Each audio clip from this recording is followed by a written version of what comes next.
రెండు మూడు సార్లు లేపారండి ప్రభు. అయినా మరలా వారు నిద్రలో జారుకున్నారు.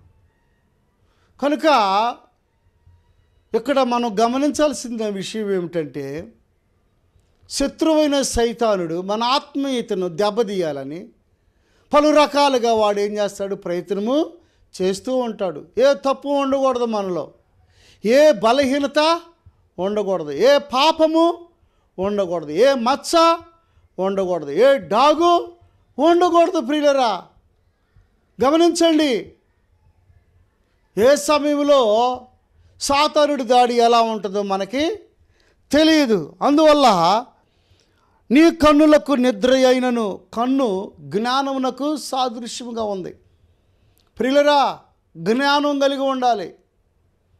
ప్రియులరా, గమనించండి, 7 నేత్రాలు కలిగి లోకమంతయు ఆయన సంచారం చేయుచున్నాడు.